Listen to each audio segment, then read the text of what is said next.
Tune in to UFO Undercover, Wednesdays at 8 p.m. Eastern, with your host, Joe Montaldo, right here on the Paranormal Radio Network.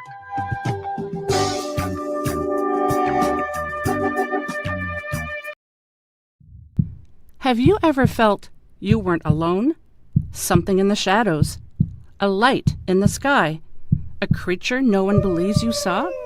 Welcome to Paranormal Heart Podcast, where ghosts, cryptids, UFOs, aliens, and the unknown aren't just stories.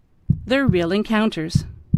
Join me, Kat Ward, every Tuesday night at 6 p.m. Eastern on the United Public Radio Network, 107.7 FM, New Orleans, and 105.3 the Gulf Coast, uprntalkradio.com, YouTube, and wherever you find your favorite podcast.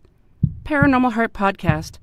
Paranormal talk from the heart and soul.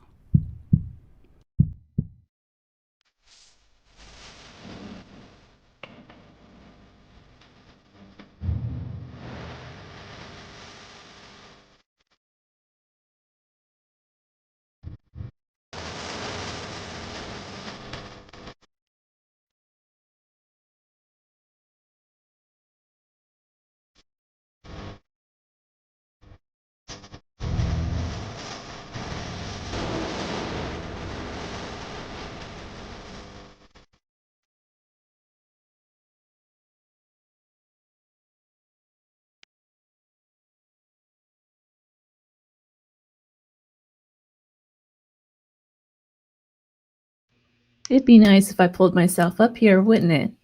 Welcome to the Gateway, broadcasting from the edge of the Mojave where the strange slips through the cracks.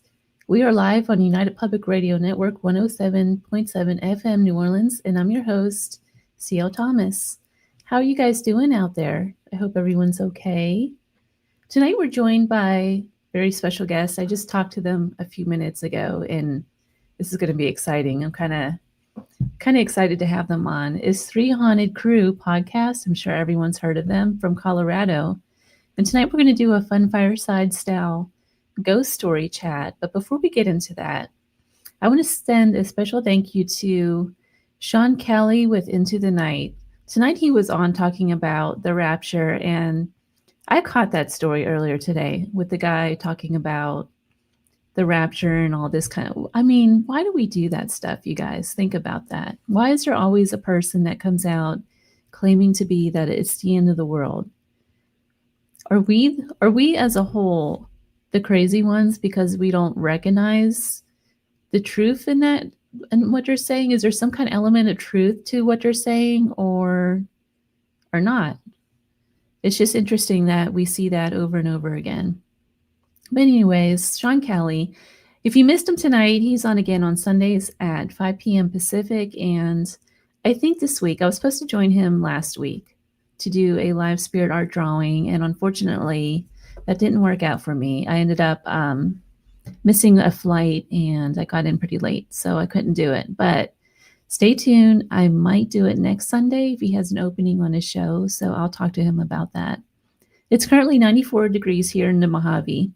And as mentioned earlier, I just got back from North Carolina where I visited usual historical sites. And one of the places I visited, it was an old cemetery in North Carolina. It was started in like 1740s, I believe. It's one of the first cemeteries in North Carolina.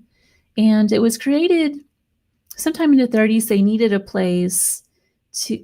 place pretty like right away. It was a little settlement. The town was pretty big. I can't disclose the town right now, but it's a good sized town, and it wasn't there. It was nothing but woods at the time, and a little band of people came down there and started a bunch of farms. And I think they think what happened was one of those diseases came through, like a flu or something, and took out some of the people that was in that settlement, and so they needed the cemetery. But what's interesting about it is when you walk into the cemetery, they stopped burials there sometime around the 18th century, and it's separated into 4 sections. One of those sections is for, of course, the elite, the wealthy people. There's another section for the slaves.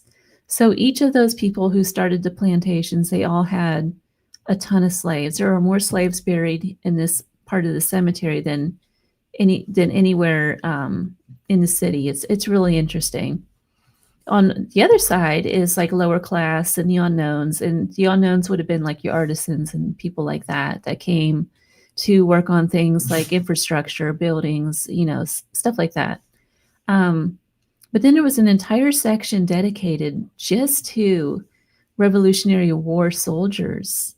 And a big section of that was the militia, which was, it's so interesting to stand before those grave sites and look at those and kind of compare it to what we have going on right now. There's a house there that I went to, and I did the usual little ghost hunt, and a historian took me through the house room by room and showed me some stuff. And I don't know, it's just so interesting to stand in a house that's 300 years old and like follow this guy's life, right? Basically follow his footsteps into the fields, into the house that he built by hand, and then ultimately end up at his gravesite where he's buried. Do you ever wonder about, I mean, we know the stories of these people from, like records and letters, in Bibles. Sometimes people wrote little things in Bibles, and so we know what their family was and that sort of thing. But do you ever wonder what these people, what their life was like? What did they go through from day to day? We're too busy going to work, and I had a bad day today, and that's what I'm thinking about. But what was their life like? Did they have days like this? It's just so, I'm just, really curious about it. But anyway, speaking of stories, let's get into our topic tonight. We're joined by 3Haunted podcast, 3Haunted Crew podcast for a fun fireside style ghost story chat. Let me get them on here. It's going to be one by one. Hi, guys. Hello. Hello. Welcome to the Gateway Podcast. I'm really happy to have you guys on here. Thank you for having us. It's very exciting Yeah. to finally be on yours. So I thought, since there's the three of you, I kind of wanted to know who you guys are. And I'm going to let you guys introduce yourselves and kind of tell the story of you guys. How did you meet? How did you decide to start 3Haunted? So I'm Ashley, Lunar Goddess. It's like nose goes. And we have had 3Haunted running for 5 seasons now. We'll be going into our 6th season starting next October. Sneak preview of our release date. We're looking at Halloween because we're spooky. So come on. But we are going into our 6th season next month. And John Thomas and I started it together with one of our previous co-hosts who had some amazing opportunities in film, and so he had to take a step back, but we still try and have him on occasionally when he is not busy filming and production. But along the way, we met BJ Segura here, and he was originally a guest and then a regular co-host, and now one of our permanent hosts. So it's been a really fun journey. Yeah, couldn't have said it better myself. So Colorado, I know I asked you guys before the show, you don't do any ghost hunting or anything like that, but you plan on doing that in the future, right? Yeah, together. I used to go with another team a while back ago, and I've investigated some pretty cool places. So that was fun. And I've gone on one with BJ before, and then Ashley and BJ and I have gone on one together. So yeah, and John and I have gone on one in California at this that's haunted Airbnb, and that was a whole lot of activity. But that was fun. just for me, unfortunately. Yeah, I was sleeping. Oops. It was a whole ghost party. That's my life, though. That pretty much sums up my life. My life is a ghost party. It's a little harder for the guys to get me on paranormal investigations because I have grown up with so much paranormal activity since childhood that for me, used to be a big fear to go seeking it when it's like, well, I already live it.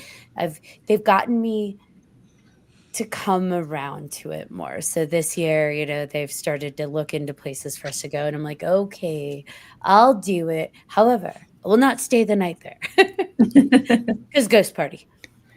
Gotcha. Yeah. Yeah, because even Ashley, even though she didn't come with me, I called her when I was at an investigation at the Abbey Monastery in Canyon City, Colorado, and that place is full of activity. It's just really like there's like 4 or 5 floors. There's every floor has a different vibe. There's different spirits and just a lot there. And I was just walking through the hallways, and I had her on the phone with, the camera going, and just trying to see what she felt, and she felt it. Like, she definitely, I mean, I don't know if you wanted to go into it, but it was definitely something that was, I mean, she didn't have to even be there to know that there was something going on. And I don't know if she would ever go there, but it is definitely a fun place because you get everything. You get the not so happy spirits. You get some of the kids. You get a little bit of everything. And sometimes it's fun, sometimes it's scary, sometimes it's just everything goes off, all of the instruments. But it's a cool place. I've been there like 4 or 5 times. It's kind of amusing because, it's a lot easier to be less afraid when you're looking through a camera screen. So I'm just like, hey, BJ, go in there really quickly. Hey, I need you to sit on this bench and just close your eyes. And he's like, what? And I'm like, just hold on. Just sit there for a moment. There's something following you into the room, and I just want it to come. And he's just like, what is wrong with you? And imagine, if I was there, I wouldn't be so brave. Like, yeah, let me just sit here and have it come sit next to me. But with him there, it's like, he's like my paranormal investigator Barbie doll. I'm like, just have a seat, invite it over, have it sit down with you. So do you guys all have like different roles? Like, actually, you would be more of the spirit communicator. No, I see what you're saying. BJ, are you like the tech guy? I am I don't know, maybe just the silly guy.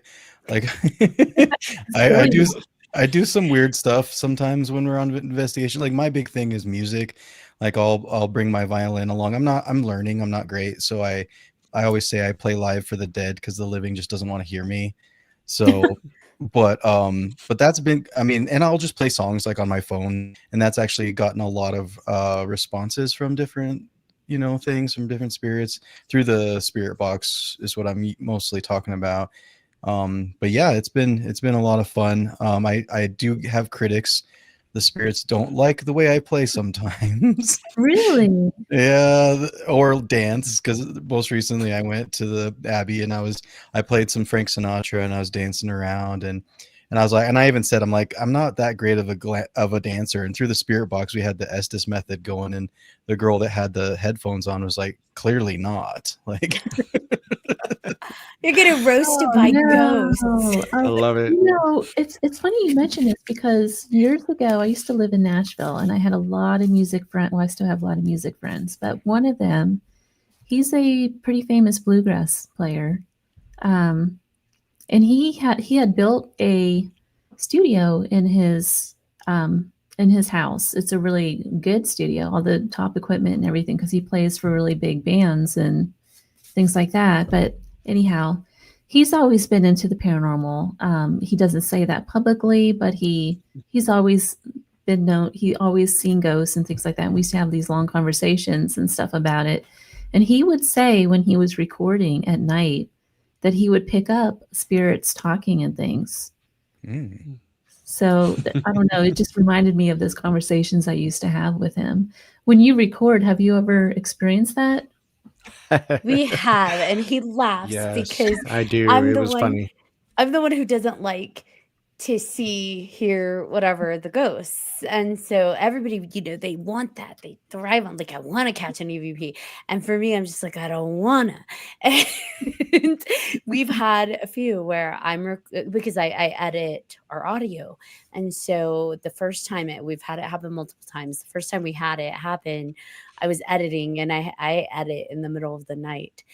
And all I hear is this like slight sound. And I'm like, what am I picking up? So I'm boosting the audio and I keep replaying it and boosting it. And I turn it up as loud as I can get it. And I have to run it through like few systems just to boost it even more.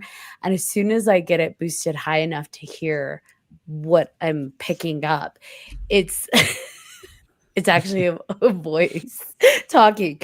And what we record on, you can see the video and you can see the audio. So I went back to the reference video to see that specific spot to see maybe I didn't see someone, talking. Because everybody sounds further away from their mic when they're going on and on. And when this sound kicks in, it sounds like someone pressed their mouth up to their microphone and spoke into it. And so I'm just like, oh, that's startling. So I go back to that point in time on the video. Everybody's seated back.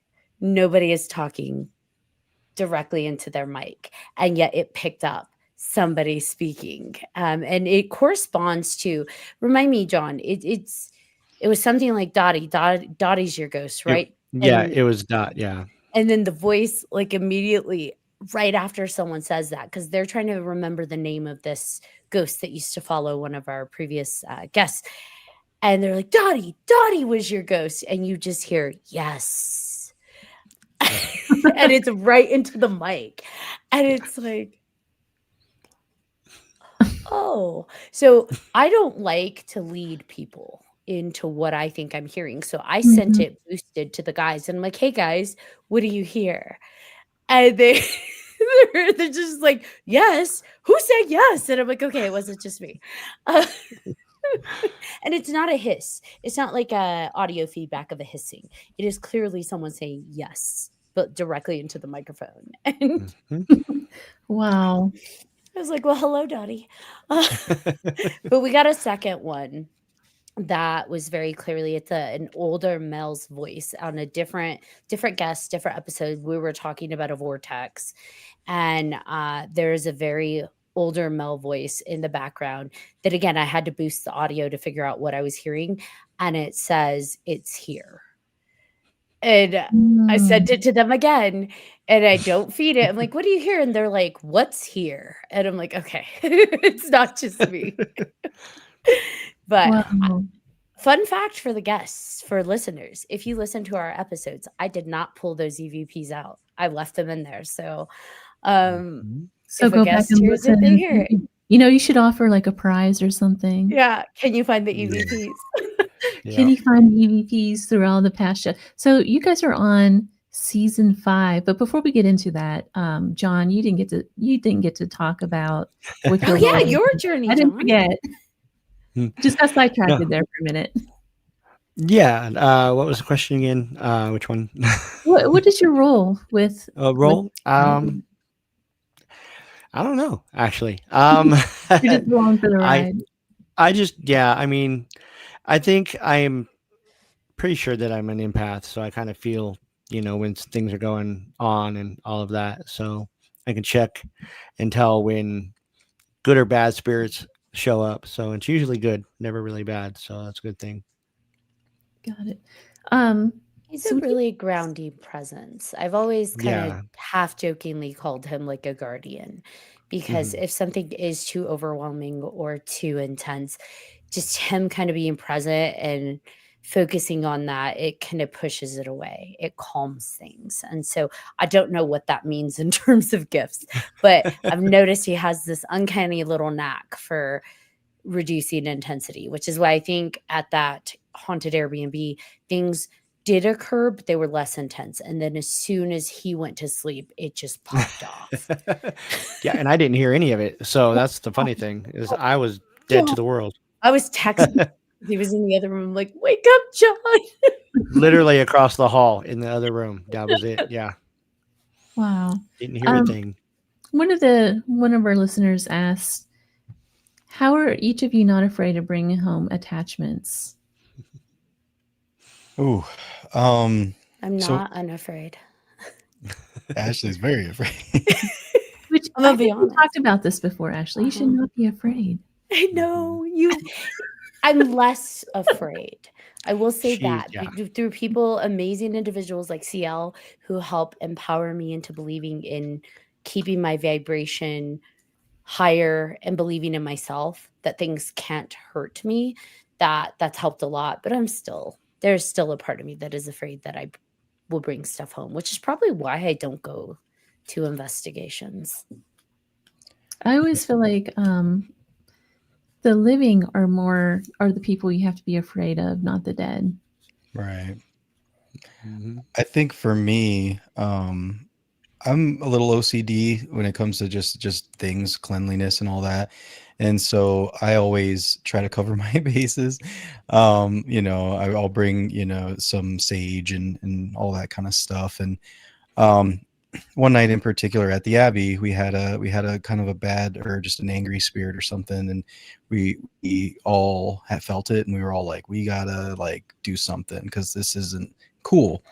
And so we all did the this lady that was there. She was also a medium, and so she was going to each of the people, doing the sage and everything. And then she came up to me and she's like, "Oh, you don't need this."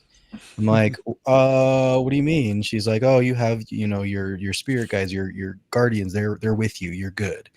And I'm like, "Can you do it anyway?" Just in case.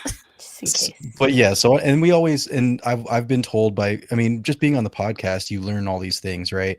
And so we've learned from other guests that are paranormal investigators. You say things. You say before you leave, you are not allowed to follow us. You are not allowed anything not of light and love has to remain here. You cannot attach to us. Thank you for your time, but I am leaving. You must stay. That kind of thing, right? As long as you say the words and you vibrate high and you don't have that fear and you face it head on, then the chances I think are a lot less of something like that coming back with you. But you never know. But real talk, you have to believe in that stuff. You have to Yeah. believe the sage is cleansing. You have to believe that the prayers, like the vibration has to support that. Your belief is a validation of your vibration. And so if you Mhm. don't believe, or even if you doubt it, I mean, Fright Night, right? Like, I'm going to go Fright Night. Peter Vincent, when he's got the cross and he's like, I have this, so it's going to protect me. And then like Jerry Dandridge laughs at him because he doesn't believe in it. So I feel like that pretty much sums it up. And so for me, I'm going to be honest, I believe that stuff works for you if you believe in it. I'm Yeah. just not sure I 100% believe in it enough to protect me, if that makes sense. It does. So tell me, so what are some of the places that you guys have been to around Colorado? In Colorado, I've been to the Stanley Hotel. I've been to a few cemeteries. Fairmont Cemetery. Yeah, that one. Which That one one is it? kills me. Fairmont. Fairmont. Yeah, it's like the oldest one they have here, and there's some stuff. I'll say that. I had scars on the back of my legs because of a very bad paranormal experience gone wrong. Like for almost a decade, they were on my legs. Wow. At Fairmont. So Yeah, definitely. tread Yeah, I had. lightly.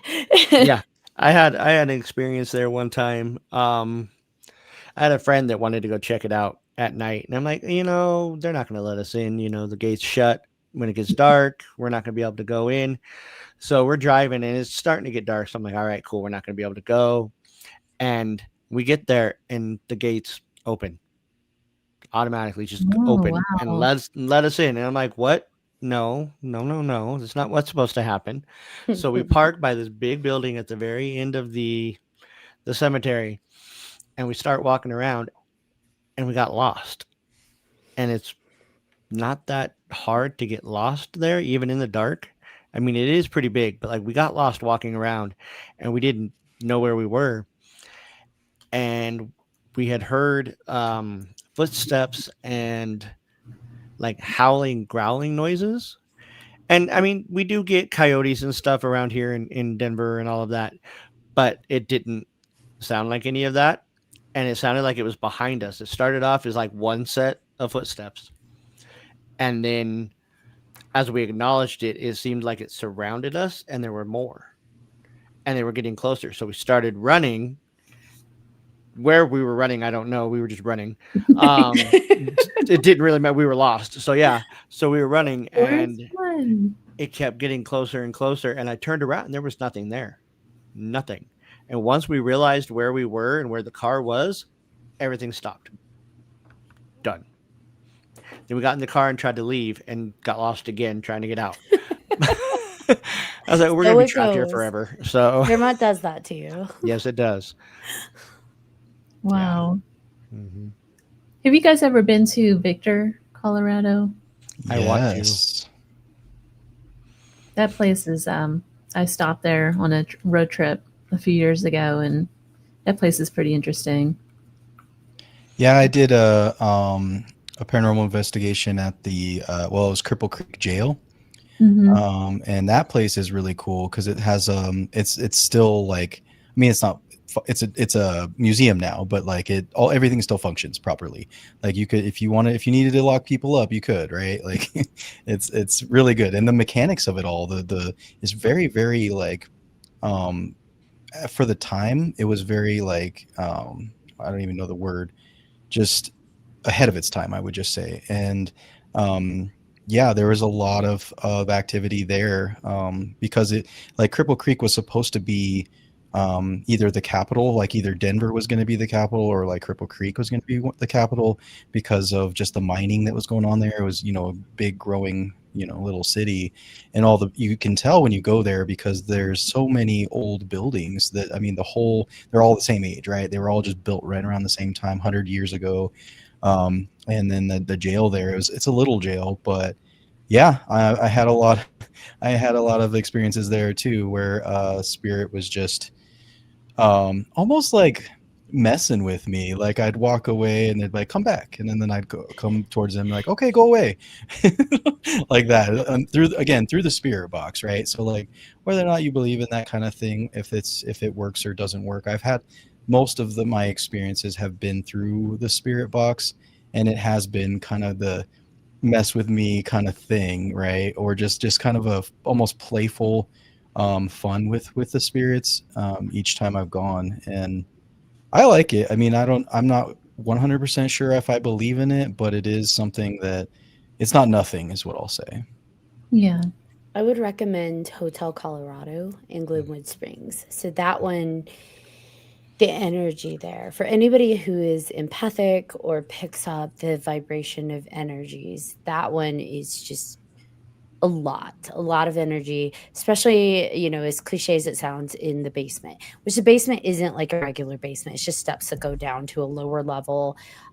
There, I don't know why, but there are rooms that have doors, and in front of the doors, they have big gates that are padlocked. And again, why? I don't know, like, why you would need gates to, and I'm talking like wrought iron with padlocks. And of course, because I am nosy as all get out, like, I walked the perimeter because they have the old basement windows, and I'm like trying to peek through to see what's in those rooms. And one of them was just empty. So I'm like, why would you have a wrought iron gate blocking off a regular door to an empty room? I don't know. Something to find out. But definitely the energy there is interesting. I stayed overnight there, not for anything paranormal, just went up there to do like the hot springs, because it's very well known for the hot springs up there. And there's a big staircase that goes up the center to the rooms. And I remember just walking back and forth, and it was during the holidays. I think it was like in November. And so it was a very up energy. And so this juxtaposition, every time I walked by the staircase, I kept feeling like this kind of young sadness. I don't know, like someone is, for me, if an energy is strong enough, as weird as it sounds, I can get a mental image associated with that energy. So for me, I kept picturing a child sitting on the staircase. And I'm like, man, I'm losing my mind. And, there was festivities going on. So there was like a craft fair for the holidays. So I just kept being all over the place, walking back and forth. And I'm telling you, every time I walked by the staircase, it pulled at me. And it was like this almost loneliness, but it felt young. And I kept picturing like a kid. And I'm like, what is wrong with me? So I finally went to the front desk and I'm like, hey, just out of curiosity, have you ever had anybody report anything about like the stairs? And they're like, oh, yeah. People have said they see like a little girl sitting on the staircase. And I'm like, dang it. That's usually Ashley's reaction is, dang it. Dang it. Don't. Is it be one right. of those places that has that history with the hot springs? You know how they were sending people to places like that to heal from like TB and different elements with the lungs? Is that one of those? I don't know. So Hotel Colorado was originally built by Teddy Roosevelt because he would hunt in the area. So it was kind of his go-to spot. Now, what happened after he built it, I don't know. It's possible because there really are natural hot springs there and there's multiple. So maybe, I mean, that'd be something to look into because I haven't really looked that far into it. Really, once I get the dang it, I kind of back off. I'm like, I don't want to be right. And then I lay in bed all night waiting for a ghost to come into my room. And so it's just like, Well, do you talk to them? who? The ghosts? I've gotten braver. I used to feel like if I don't acknowledge them, they'll go away. And I've learned that's not true. And I've learned to assert boundaries thanks to amazing guests that come in and talk to me and empower me. After fun little tidbit, after I had I had viewed in on BJ's investigation at the Abbey that same night, I told myself, this is where that belief thing, someone had asked, you're afraid of stuff coming home with you. Fun fact, you don't have to go there for things to attach to you. So I attached to a name and gave it to BJ and then went, hung up the phone and said anything that I was connected to, you are no longer connected to me. Apparently I didn't believe it enough because about 30 minutes later, I'm doom scrolling in bed on my phone and stuff in my bathroom starts knocking over. Yep, doom scrolling. And stuff started to knock over in my bathroom.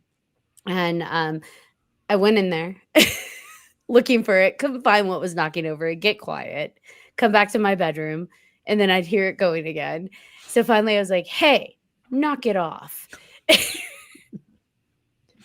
it stopped. So do you feel like the spirit world is sometimes they use more telepathic abilities to communicate?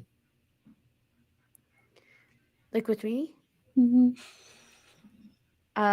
Because you said you were doom scrolling, and then all of a sudden this activity happens. If you're not directly talking to them, like how does that happen?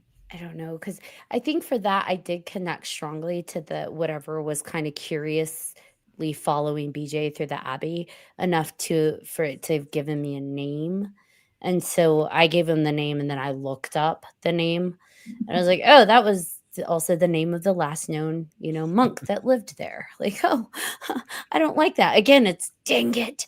But so I don't know if I just stayed attached and it's like, hey, pay attention to me. I have no idea. But it didn't stop. I was out on a work trip and I got a text from home telling me, hey, that stuff you were talking about, it's happening again. And I'm like, oh, it's okay. Just tell it to knock it off.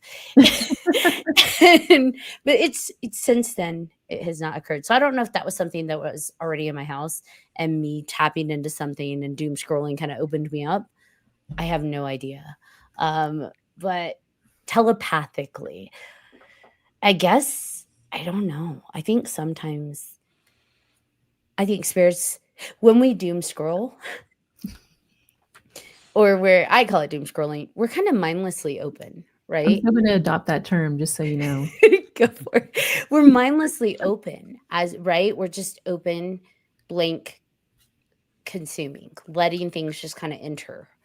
And I almost kind of wonder if it's like a borderline hypnotic state that we go into. So maybe that's a time when things are we're a little bit more sensitive to what's already there. I don't know. Maybe the next time you guys doom scroll, see if something happens. I don't know. Do you guys, BJ and John, do you guys doom scroll? I used to, not so much anymore. But I mean, yeah, but then I think nowadays I catch myself doing it, and I'm just like, I was like, I just got to do something more that matters more. I got to do something or fall asleep, right? Because like, why am I doing this? Like, I'm tired. Just go to sleep. But no, I mean, one thing I wanted to say with regards to kind of what Ashley was talking about is that sometimes I haven't felt a lot. She feels a lot more than I think maybe all of us, but I have felt a couple of situations happen. When you're asking about places that we've been that are haunted. In Colorado Springs, I've been to another place. It's called Hellscream Haunted House, and it's actually a haunted house, and Ashley hasn't been there too. We both went there, but it was a haunted house. Yeah, separately, yeah. She went there first and then I went there later, but it's a haunted house that's actually haunted. And so when you're walking through there, because they leave the stuff up, right? They leave all these like severed heads and stuff all over the place. And so you're like, oh my God, you scare yourself because it's like it's not a ghost, it's just a dummy like on the wall. But we did this thing called the human pendulum, where there's two people on either side of you and you close your eyes and then you ask questions or they ask questions, and if you get pushed or pulled or whatever, then that's a yes or no, right? And and I decided, sure, I'll do it. Probably not the best idea, but I did it, and I tell you, I've never felt this feeling in my life where I was just sitting there, peaceful, calm, nothingness, just listening, just kind of being there. And I felt this rush of energy, positive energy, just kind of just hit me like a ton of bricks. But it was like almost like when you get butterflies, and it was a weird, like, it made me chuckle. I laughed. I was like, oh my God, like what? And then I hear and everybody hears like a knocking sound, and you hear it a couple of different times, and I was like, oh my God, like is this like one of my spirit guides? Is this something else? Like, what is going on here? But that was one of the first times I've ever felt something like that awake. And so I don't know how to tune into that, because I know, like with Ashley, it just happens. Like with me, I'm just, I kind of want it to happen, right? More just to have more of a connection, but I'm still trying to figure all that out.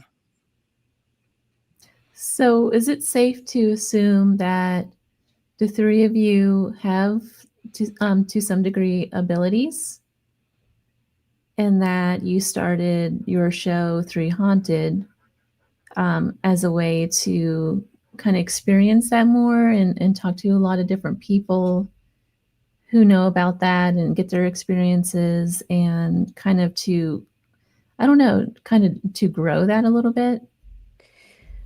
Not intentionally. When we originally started it, we would have 2-3 a.m. conversations at coffee shops or just hanging out watching scary movies, and these experiences of what we've gone through and kind of sharing that camaraderie of stuff that's like, most people will be like, oh my gosh, you guys are weird. I can't believe you believe that or accept that you experienced that. And you find that sense of community even with each other of like, okay, I can actually tell my story and you're not going to think I'm that crazy, at least not for that. And then it was like, you know what? We want to do something together. We want to do something creative-ish. And so we started it just as let's record our conversations, and maybe people will resonate with it. Maybe people will feel compelled to share their stories too. We had never originally started it with the idea of having guests. It just evolved into that because we're researching all of these things that are so far beyond us. And it's like, hold on. There are people that this is their specialty. They've spent their life or years or decades diving into just this. Why not have them on? Have them share their messages, and maybe something will resonate with us, something will resonate with the listener, because I'm a firm believer that whatever's being said in that episode is meant to be said for somebody. May Absolutely. not be for me, but somebody. Yeah. And so we went that route, and it just evolved into that. And it's interesting how certain seasons seem to feel more awakening for one of us. Like one season, John's like, gosh, Ashley, all of this is for your scaredy cat butt. And then other seasons, John's like, man, I really need to hear that message after Yeah. message after message. So it's funny how it kind of evolves when you just let it. Your show, is it once a week, once a month? What is your schedule? When we're airing, it's once a week. So Once a we week. will do a weekly episode, and it's audio only. We will do live stream specials for guests that want it to be. Guests that are just because when we first started, we were audio only because a lot of our guests were like us, where this is taboo. It's amazing how over 5 years, this is not as taboo as it used to be. When we Right. first started, people were like, okay, I'll do it, but could you use my first name only? And I can we used to be not one of have those video? people. I used to be one of those people. Yep. And they don't want their face.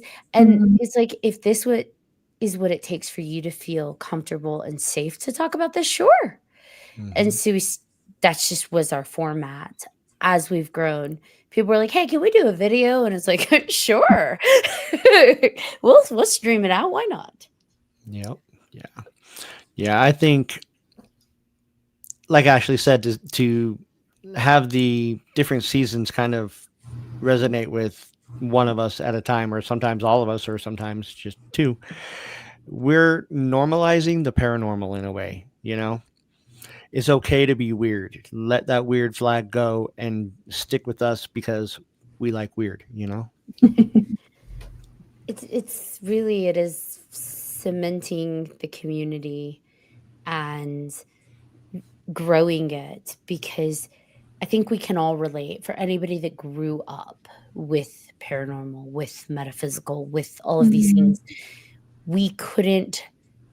There's so many of us in this age range right now that are just coming into feeling comfortable with these gifts, or even considering them a gift. For me, I grew up with it like 30 years of like, this is a curse.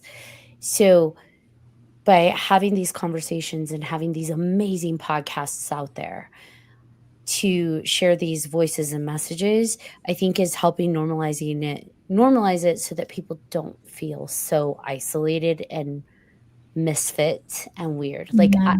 there's something wrong with me, right? Like there's nothing wrong with you at all. You hit it on the nose, because you know how there's a lot of mediums out there. There's a lot of people that have come out over the last, I'd say, 5 or 6 years with abilities. And you hear so often, oh, there's too many, everyone and their mom is a medium. It can't happen. And, at first I kind of thought that, back in the day, but now I don't think so. I feel like this stuff, it kind of goes in generational waves. Like you have, like in the 70s, there was a big wave of them that came out. In the 60s, there was a wave of them that came out. And then there was another bunch that came out in the 80s. So that's my group. So I don't know. I feel like I'm interested to know what comes out of the 90s and 2000s, and if that group, those two generational groups, are going to be stronger than we are with abilities, because it seems like with each generation too that the abilities get a little bit stronger. Well, So I don't know. Yeah, I think something that I've been like researching is a lot of just like NDEs. Just I've been real fascinated with all these near-death experiences that people have, and just kind of listening to their stories. And the consensus, or at least what I've been listening to, is that there's like an awakening happening, right? Mhm. Like and it is generational, but it also is just a human evolution maybe thing, that we're starting to move towards that more, and until we're ready to know more. And I think that's great. I think that a lot of people are more willing to accept it, and so more people are willing to search it out instead of just accidentally stumbling upon something. And I think that's great. I think we, because everybody can and does have abilities. It's and they're all different because everybody's different, right? Just because Right.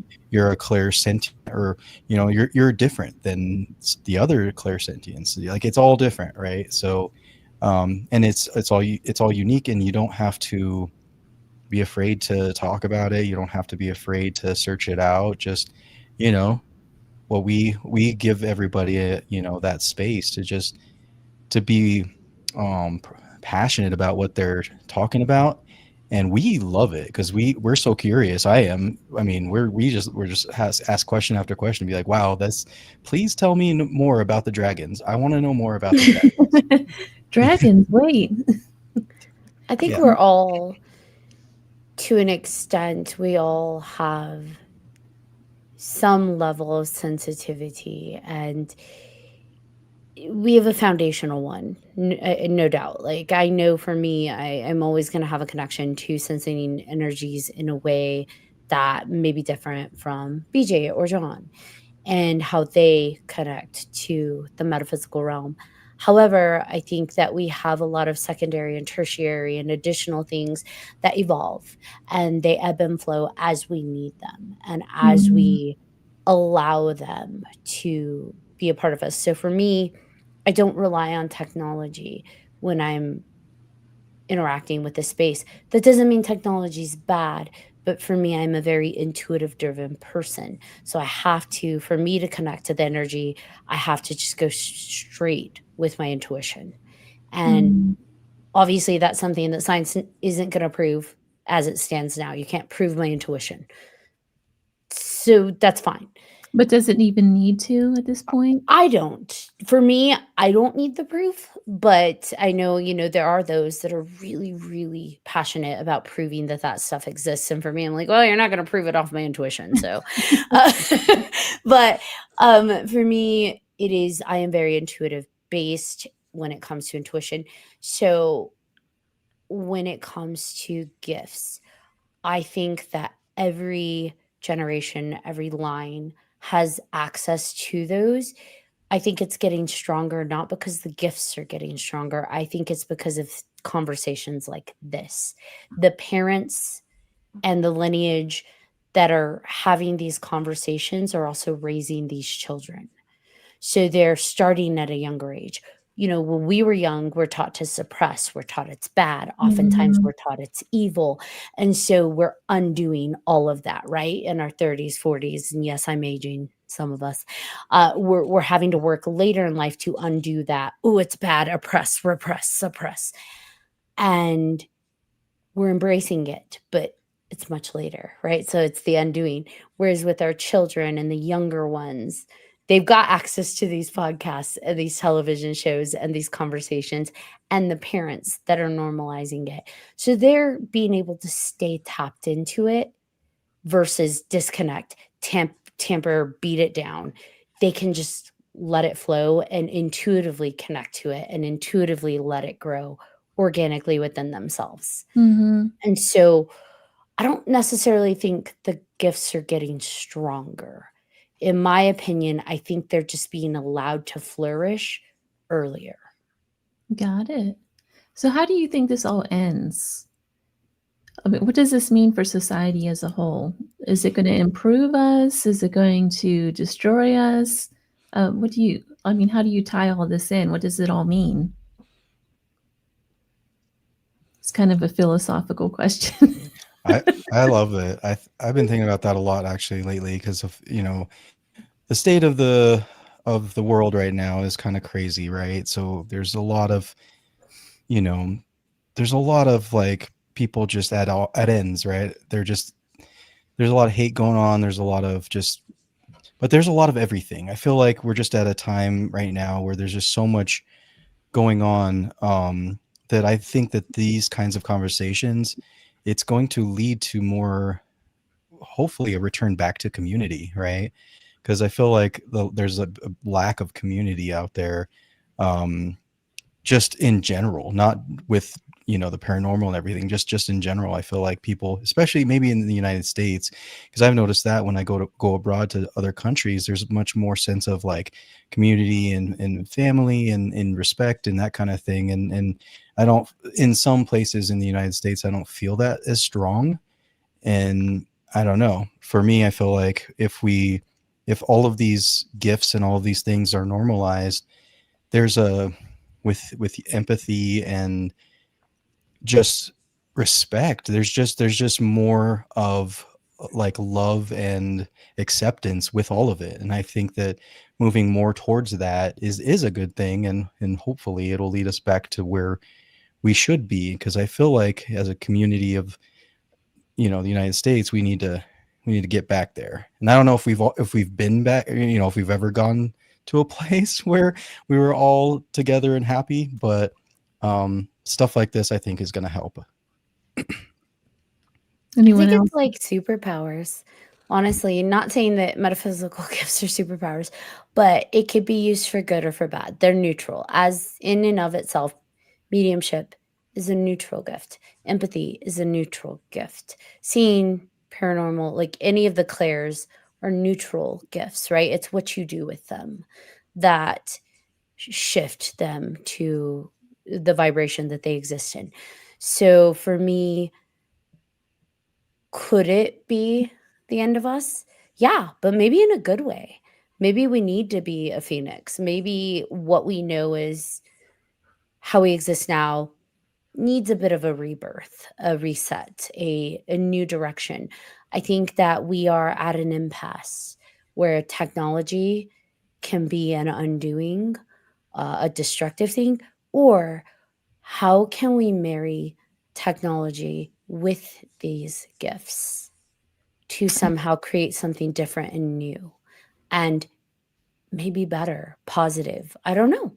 But it's exciting, right? To think about it. Like, how could you combine the community that's created with technology, right? For better or worse, social media can be destructive and have like this mob mentality and like keyboard warriors. However, it can also connect people in conversations that weren't possible before. So people that felt alone and isolated and misunderstood can connect with people from across the world and suddenly feel not so alone. So how can we maybe find a way to weave those together, this metaphysical, ancient kind of melody that burns through us with this new technology into something that's different? I don't know, but it could be exciting. So we went way off topic, you guys. So Sorry. I know, I'm so sorry. I was supposed to ask. It just didn't feel right at the time to ask you guys about what's your favorite haunted story or experience, or it just didn't. I don't know. This conversation didn't flow that way, I guess. Wasn't meant to. That's okay. But here at the end, do you guys have a story to share?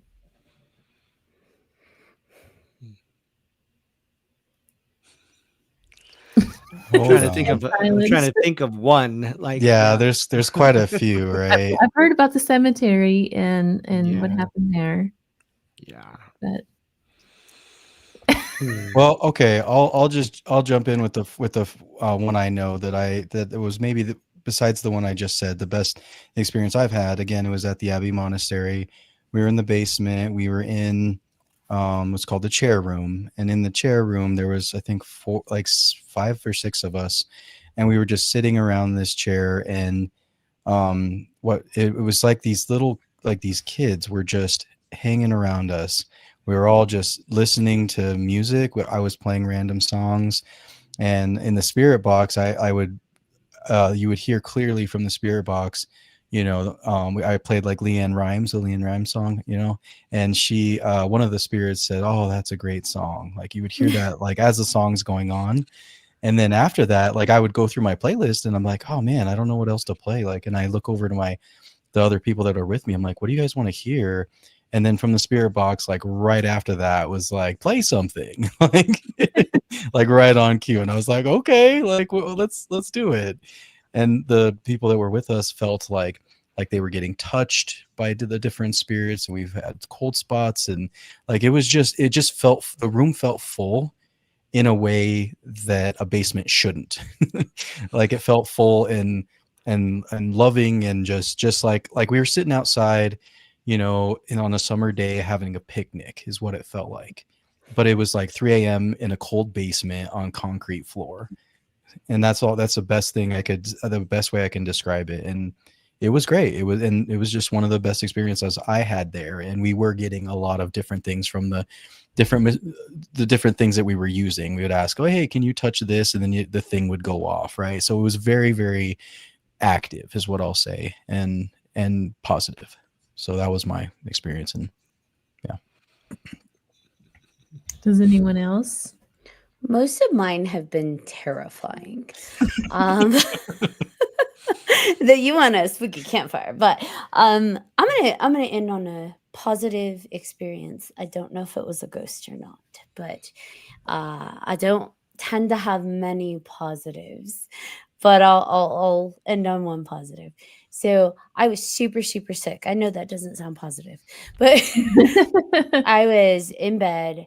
I had been fighting like a fever for, I want to say 3 or 4 days. Like I was very sick. And I remember somehow I'd ended up flipped in bed. So my head was at the foot of the bed and I was laying sideways. And I remember waking up in the middle of the night and I was in awful pain. Like my stomach, my chest, I don't know what was going on, but it felt like my muscles were spasming really hard. And I'm like, oh gosh, not this on top of a fever. And I remember that I'm laying there and I'm just in this crazy pain and I'm like borderline delirious and I'm laying there and I started just like whispering, like, please, universe, please, something, like, I don't know who's, please make it stop. And I'm like, I just can't take this. Please make it stop. And I'm talking to myself saying, please make it stop. And I remember very clearly I was wide awake, delirious, but wide awake and laying there. And for some reason, I had my arm kind of folded up weird over myself as I'm like just in pain and just whispering to myself, please just make it stop. And I felt, and these guys know I don't feel spirits touching me. I felt very clearly someone placed their hand on my arm. And as soon as they touched my arm, all of my, like every single pain just went away. It felt like a serenity just washed over me. And being deliriously feverish, I was just like, thank you. And I went to sleep. Wow. But that was last year. And I just remember waking up the next day being like, what the heck touched me? But did it help though? No, like the pain went away completely, which again, it was very odd because all of my joints had been on fire. My stomach was in pain. It felt like severe arthritis had taken over my body.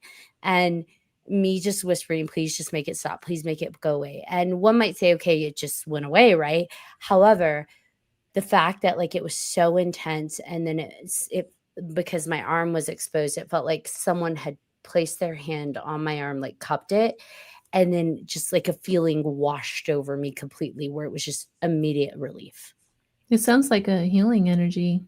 And it was amazing. It's amazing. Yeah. So I will say, because the guys know I've had some very terrifying paranormal experiences in my life. But for something like that, like I would never in my life, 5 years ago, if you had said something like that was going to happen to me, I would have been like, no flipping way. Not possible. I draw in all the scary, spooky, bad stuff. So for that to have happened, I was like, oh, you do care about me, universe. That's funny. So there you go. Well, you guys, we're at the end of the hour already. That went by so fast. Thank you guys so much for coming on and sharing your experiences and talking about you guys, 3Haunted podcast. Where can people find you and your show? John, where can they find us?